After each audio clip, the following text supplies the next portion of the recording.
राकेश, मुकेश, सुनील और विकास चंबल घाटी में बसे एक छोटे से गांव में रहते थे। गांव में सुख सुविधा की कमी तो थी ही, रोजगार भी नहीं था।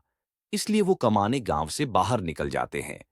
वो लोग शहर से अपने गांव लौट रहे थे और एक बस में आते वक्त बस खराब हो जाती है और ये चारों समय ज्यादा हो जाने से अंधेरा कर लेते हैं और बस ने इन्हें गांव से कई किलोमीटर पहले ही उतार दिया। चारों परेशानी से पैदल चलते रहते। गांव में पहले से ही ये खबर फैली हुई थी कि उस रास्ते पर रात के समय डाकुओं का बसेरा रहता है और वो चारों डरते हुआ अपने गांव की तरफ चलते रहते और भगवान का नाम लेते जाते हैं। थोड़ी देर में अचानक सामने की तरफ धुआं छा जाता है। मुकेश कहता है, तुम लोगों के चक्कर में कहीं हम रास्ता तो नहीं भटक गए और अंधेरा भी बहुत हो गया है। और ये अचानक धुआं कहां से आ गया? ये धुआं देखकर डर के मारे मेरा तो खून जम रहा है। चलो, दोस्तों को कुछ समझ नहीं आ रहा था, आगे बढ़ना चाहिए या फिर धुआं हटने का इंतजार करना चाहिए। ऐसा कहकर वो चारों कुछ देर वहां रुक जाते हैं और बहुत घबरा जाते हैं। तभी उन्हें जंगल में एक टूटा फूटा ढाबा नजर आता है। सुनील बोलता है, देखो दोस्तों, वहां पर एक ढाबा है। ये सन्नाटे में खड़े रहने से तो अच्छा है हम वहां ढाबा में रुक जाएं। कम से कम वहां कोई तो होगा और उसी से हम आगे जाने का रास्ता पूछ लेंगे। उन लोगों को बहुत जोरों की प्यास भी लगी थी। वो चारों ढाबे के पास चल देते हैं।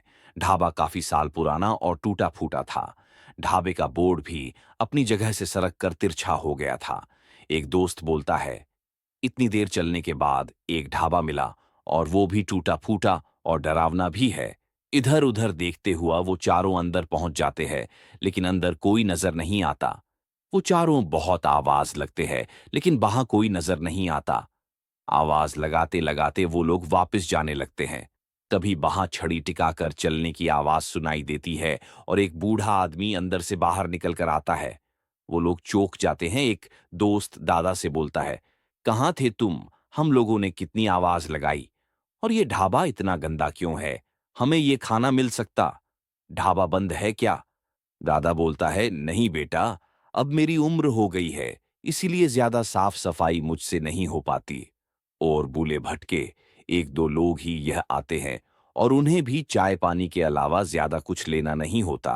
और उन लोगों से बोलता है, बताओ बेटा, तुम लोगों को क्या चाहिए? एक दोस्त बोतला है दादाजी, सबसे पहले हमें पानी पिला दीजिए, बहुत दूर से आ रहे हैं, गला सुखा जा रहा है। वो बड़ा आदमी उन सबको पानी देता है और खाना खाने का भी पूछता है। और दादा की बात सुनकर सब लोग खुशी खुशी हाँ बोलते हैं।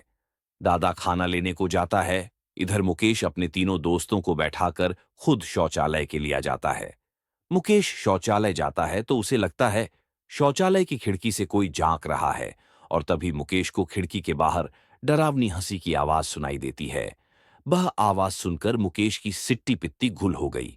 वो घबराकर शौचालय से बाहर निकल आया है और अपने दोस्तों को बताता है कि मैंने एक डरावनी परछाई देखी। यहां से चलो, यहां हम सबको खतरा है। एक दोस्त बोलता है, भाई घबराओ मत, यहां हमें कुछ नहीं होगा, तुम पानी पियो। तभी मुकेश पानी पीने लगता है तो गिलास हाथ से छूटकर नीचे गिर जाता है और गिलास खून से भरा हुआ रहता है। वो चारों घबरा जाते हैं। तभी कहां से एक व्यक्ति और आ जाता है और बोलता है, अरे भाई, इसमें घबराने वाली क्या बात है? जग का ढक्कन खुला रह गया होगा और कोई कीड़ा गिर गया होगा। मैं अभी दूसरा पानी ले आता है। तभी एक दोस्त बोलता है, लेकिन आप कोई हो?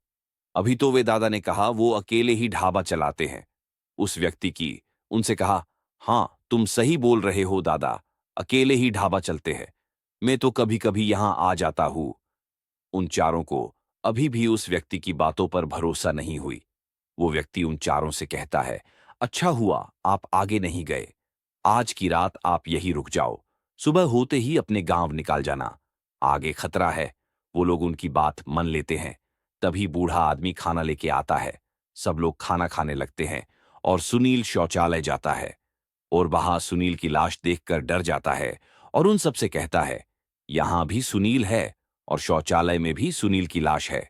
इतना कहते ही वो सब डर जाते हैं। थोड़ी देर में वहां बहुत तेज हवा चलने लगती है और वो बूढ़ा, उसका साथी और मुकेश भूत में बदल जाते हैं। और एक भूत बोलता है, तुमने हमारा खाना खाकर तुम्हारी भूख मिटा ली और हमने तुम्हारे दोस्त को खाकर हमारी। और अब तुम्हारा नंबर आएगा। तुम लोग यह से जिंदा नहीं जा सकते। सुनीत बोलता है, दोस्तों, तुम डरो मत। मुझे हनुमान चालीसा मंत्र आता है। ये भूत हमको छू भी नहीं सकते। बस तुम मेरे साथ मंत्र दोहराओ।